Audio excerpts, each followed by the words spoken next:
സംസ്ഥാനത്ത് ആശങ്ക വർദ്ധിച്ച് വീണ്ടും അമീബിക് മസ്തിഷ്ക ജ്വരം മരണം. ചാവക്കാട് സ്വദേശി റഹീമാണ് മരിച്ചത്. കോഴിക്കോട് മെഡിക്കൽ കോളേജിൽ ചികിത്സയിലിരിക്കെയാണ് റഹീം മരിച്ചത്. അഞ്ജന സുകുമാരൻ ചേരുന്ന വിവരങ്ങളുമായി.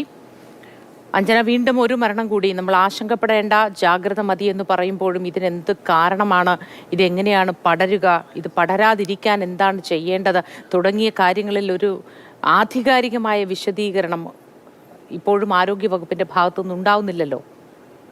ആശങ്കപ്പെടുന്ന സാഹചര്യം തന്നെയാണ് ഉള്ളത്. വീണ്ടും ഒരു അമീബിക് മസ്തിഷ്ക ജ്വര മരണം കൂടെ സംഭവിച്ചിരിക്കുന്നു. കോഴിക്കോട് മെഡിക്കൽ കോളേജ് ആശുപത്രിയിൽ ചികിത്സയിലുണ്ടായിരുന്ന തൃശൂർ ചാവക്കാട് സ്വദേശി 59 വയസ്സുകാരനായ റഹീമാണ് ഇന്നലെ ചികിത്സയിലിരിക്കെ മരിച്ചത്. ബുധനാഴ്ചയാണ് ഇയാളെ ആശുപത്രിയിൽ പ്രവേശിപ്പിച്ചത്. ഇയാൾ അബോധാവസ്ഥയിലായിരുന്നു ആശുപത്രിയിൽ എത്തിക്കുന്ന സമയത്ത്. നേരത്തെ ഇയാൾ ഒറ്റയ്ക്ക് താമസിക്കുന്ന ആളാണ്. ചാവക്കാടാണ് വീടെങ്കിലും കഴിഞ്ഞ 3 വർഷമായി കോഴിക്കോടാണ് ഇയാൾ താമസിച്ചിരുന്നത്. ഇയാൾ ഒറ്റയ്ക്കാണ്, മറ്റു ബന്ധുക്കളോ കാര്യങ്ങളോ ഒന്നും ഇയാൾക്കില്ല.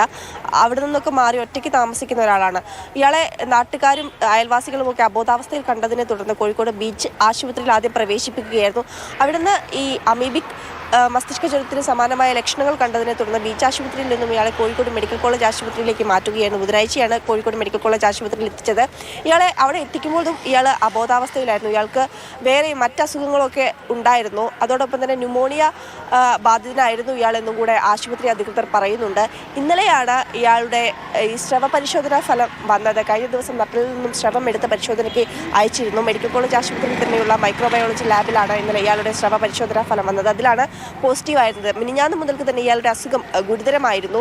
ആശുപത്രിയിൽ പ്രവേശിപ്പിച്ച സമയത്ത് ഇയാളെ ക്രിട്ടിക്കൽ കെയറിലേക്കും മറ്റുമൊക്കെ മാറ്റിയിരുന്നു. മിനിഞ്ഞാന്ന് വീണ്ടും രോഗം മൂർച്ഛിക്കുകയായിരുന്നു. ഇന്നലെ രാത്രിയോടെ വീണ്ടും രോഗം മൂർച്ഛിച്ചു. അതിനുശേഷമാണ് ഇയാളുടെ മരണം സംഭവിച്ചത്.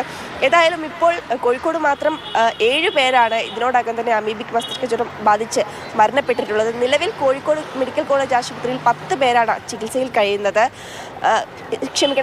കോഴിക്കോട് മെഡിക്കൽ കോളേജ് ആശുപത്രിയിൽ 9 പേരും സ്വകാര്യ ആശുപത്രിയിൽ ഒരാളുമാണ്. കോഴിക്കോട് മാത്രമായി 10 പേരാണ് ചികിത്സയിൽ കഴിയുന്നത്. ഇതിൽ 3 പേർ കുട്ടികളാണ്. ഇതിലെ ഏറെ ആശ്വാസം പകരുന്ന ഒരു കാര്യം, കഴിഞ്ഞ ദിവസം 2 ദിവസം മുന്നേ മലപ്പുറം ചേളാരി സ്വദേശിയായ ഒരു 11 വയസ്സുകാരി രോഗം ബാധിച്ചിരുന്നു. ഏറെക്കാലമായി ആശുപത്രിയിൽ ചികിത്സയിൽ തുടരുന്നുണ്ടായിരുന്നു. ആ കുട്ടി ഡിസ്ചാർജ് ചെയ്ത് മാറിയിരുന്നു. ഇതിൽ പ്രധാനപ്പെട്ട ഒരു കാര്യം, ഇപ്പോഴും പല കേസുകളുടെയും ഉറവിടം കണ്ടെത്താൻ സാധിക്കുന്നില്ല എന്നുള്ളതാണ് പ്രധാനപ്പെട്ട കാര്യം. അതോടൊപ്പം തന്നെ തദ്ദേശ സ്ഥാപനങ്ങളുടെയൊക്കെ നേതൃത്വത്തിൽ വളരെ ഊർജിതമായി പ്രതിരോധ പ്രവർത്തനങ്ങളൊക്കെ നടക്കുന്നുണ്ട് എന്നാണ് ആരോഗ്യവകുപ്പ് പറയുന്നത്. ജലാശയങ്ങൾ കേന്ദ്രീകരിച്ചും മറ്റുമൊക്കെ ക്ലോറിനേഷനും മറ്റുമൊക്കെ നടക്കുന്നുണ്ട്. എങ്കിൽ പോലും ഈ അസുഖങ്ങളുടെയൊന്നും ഒരു ഉറവിടം കണ്ടെത്താൻ ഇതുവരെയും ആരോഗ്യവകുപ്പിന് കഴിഞ്ഞിട്ടില്ല. അതുകൊണ്ട് തന്നെ ഈ ആശങ്കപ്പെടുത്തുന്ന സാഹചര്യം നിലനിൽക്കുന്നുണ്ട്. ജാഗ്രത പാലിക്കാനും ആരോഗ്യവകുപ്പ് പറയുന്നു. ജാഗ്രത മതി എന്ന് പറയുമ്പോൾ എങ്ങനെയാണ് നമ്മൾ ആശങ്കപ്പെടാതിരിക്കുന്നത് എന്ന് ചോദ്യം തിരിച്ചു ചോദിക്കേണ്ടി വരും.